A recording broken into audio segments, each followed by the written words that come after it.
जय श्री राधे कृष्ण। आप सभी का आपके अपने YouTube चैनल पे बहुत बहुत स्वागत है। आइए आज आप सब सुनेंगे श्री कृष्ण जन्माष्टमी की कथा। श्री कृष्ण जन्माष्टमी का पर्व जो कि हर वर्ष भाद्रपद माह के कृष्ण पक्ष की अष्टमी तिथि के दिन श्री कृष्ण जन्माष्टमी का त्योहार मनाया जाता है। आप सभी भक्तों को कृष्ण जन्माष्टमी की ढेर सारी शुभकामनाएं। आप सभी के जीवन में भगवान श्री कृष्ण की कृपा से आप सभी को सभी प्रकार के सुख और समृद्धि की प्राप्ति हो। कृष्ण जन्माष्टमी का त्योहार जो कि बड़े हर्ष और उल्लास के साथ पूरे भारतवर्ष में और विशेष करके मथुरा, वृंदावन, गोकुल आदि जगहों पर यह त्योहार मनाया जाता है। भगवान श्री कृष्ण का जन्म जो कि भाद्रपद माह की कृष्ण पक्ष की अष्टमी तिथि के दिन अर्धरात्रि में मथुरा के राजा कंस की जेल में वासुदेव जी की पत्नी देवी देवकी के गर्भ से 16 कलाओं से युक्त भगवान श्री कृष्ण का अवतरण हुआ था। इस तिथि को रोहिणी नक्षत्र का विशेष महत्व बतलाया गया है। रोहिणी नक्षत्र में भगवान श्री कृष्ण का जन्म हुआ था और इस दिन जो कि समस्त मंदिरों में भगवान श्री कृष्ण का जो कि श्रृंगार किया जाता है। कृष्णावतार के उपलक्ष्य में झांकियां सजाई जाती है। भगवान श्री कृष्ण का श्रृंगार करके झूला सजाया जाता है। स्त्री पुरुष इस दिन जो कि दिन रात्रि निर्जला व्रत को धारण करते हैं और रात्रि में विशेष प्रकार से भगवान श्री कृष्ण का अर्धरात्रि में पूजन किया जाता है तथा रात्रि में शंख तथा घंटों की आवाज से भगवान श्री कृष्ण के जन्म की खबर चारों दिशाओं में गूंज उठती है। श्री कृष्ण जन्माष्टमी के दिन चाहिए कि इस दिन जो कि मध्याह्न के समय काले तिलों के जल में स्नान करके देवकी जी के लिए सूतिका ग्रह जो कि नियत करनी चाहिए, उसे स्वच्छ और सुशोभित करके उसमें सूतिका के उपयोगी सब सामग्री यथाक्रम रखनी चाहिए। सामर्थ्य हो तो गाने बजाने का भी आयोजन करनी चाहिए। प्रसूति गृह के सुखद विभाग में सुंदर और सुकोमल बिछौने के सुदृढ़ मंच पर अक्षदादि का मंडप बनाकर उस पर शुभ कलश स्थापन करनी चाहिए और उसी पर सोना, चांदी, तांबा, पीतल, मणि, वृक्ष, मिट्टी या चित्र रूपी मूर्ति की स्थापना करनी चाहिए।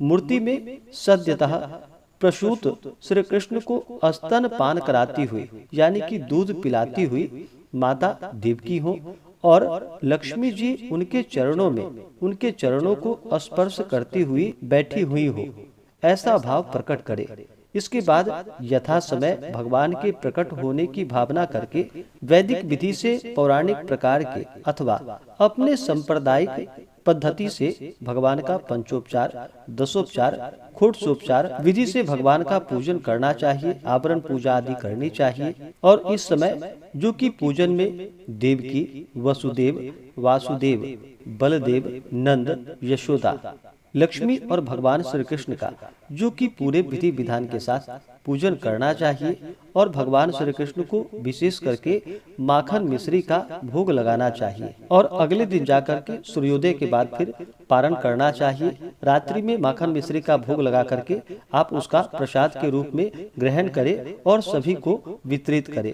यह व्रत जो धारण किया जाता है, इस व्रत को जो कि खासकर भाद्रपद कृष्ण अष्टमी तिथि को रोहिणी नक्षत्र हो उस दिन लेनी चाहिए। सप्तमी युक्त अष्टमी व्रत को धारण नहीं करना चाहिए। अष्टमी युक्त नवमी हो तो उस व्रत को लेना चाहिए और उस दिन भगवान का पूरे विधि विधान के साथ व्रत धारण करके अर्धरात्रि में पूजन करना चाहिए। इससे भगवान योगेश्वर कृष्ण अपने भक्तों के सभी प्रकार के पापों को नष्ट कर देते हैं तथा सुख और समृद्धि का आशीर्वाद प्रदान करते हैं।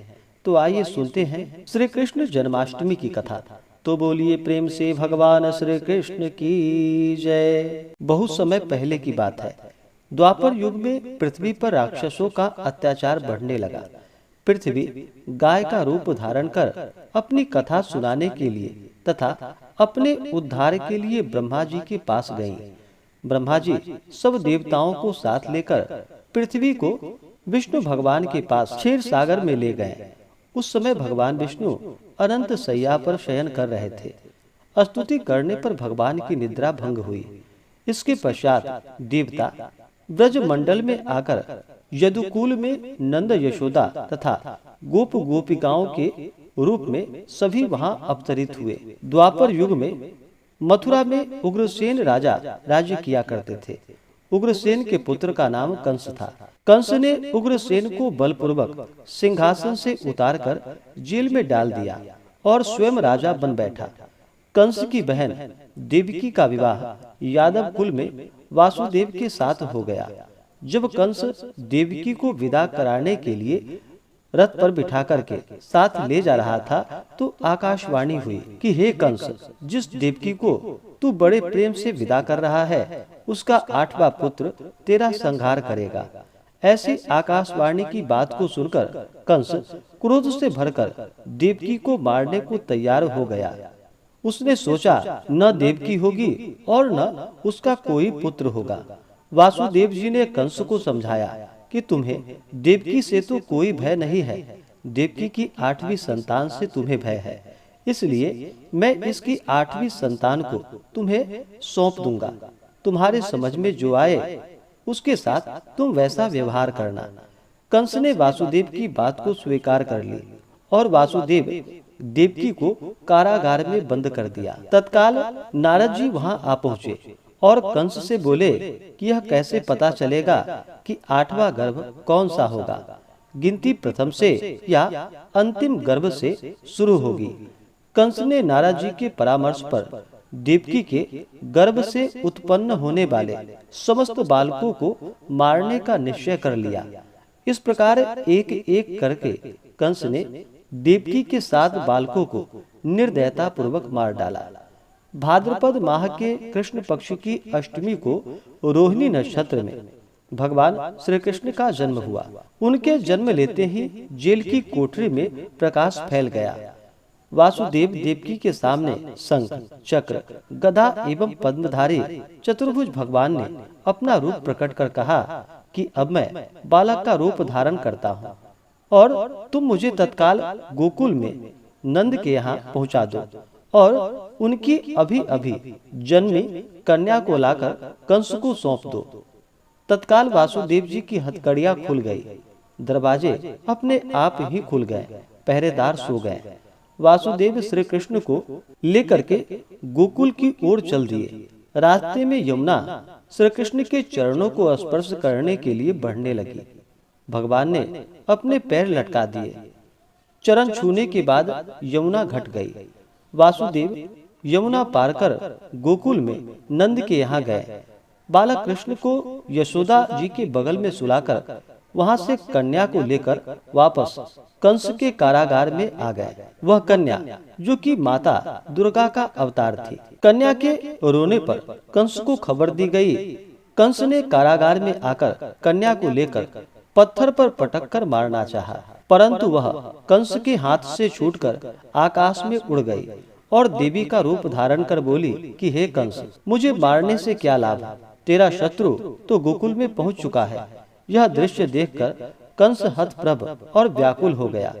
कंस ने श्री कृष्ण को मारने के लिए अनेक प्रकार के दैत्य भेजे। भगवान श्री कृष्ण ने अपनी अलौकिक माया से सारे दैत्यों को मार डाला और फिर भगवान श्री कृष्ण ने अपनी बाल लीलाओं में कई प्रकार की लीलाएं की और फिर बड़े होने पर कंस को मारकर उग्रसेन को राजगद्दी पर बैठाया। श्री कृष्ण की पुण्य जन्म तिथि को तभी से सारे देश में बड़े हर्ष और उल्लास के साथ मनाया जाता है और इस दिन भगवान की पूजा की जाती है।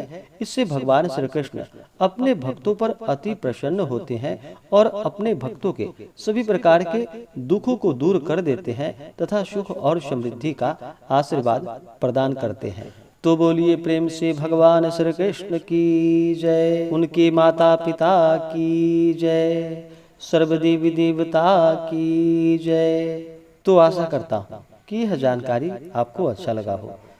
ऐसे ही ज्ञानवर्धक जानकारियाँ प्राप्त करने के लिए हमारे इस चैनल पे अगर आप नए हैं तो चैनल को लाल बटन दबा करके सब्सक्राइब करें, साथ में बेल आइकन घंटी को दबाएं ताकि मेरे वीडियो का नोटिफिकेशन आपको समय से मिलता रहे। वीडियो को लाइक करें, शेयर करें। सुखी रहें और स्वस्थ रहें। जय श्री राधे कृष्ण। धन्यवाद।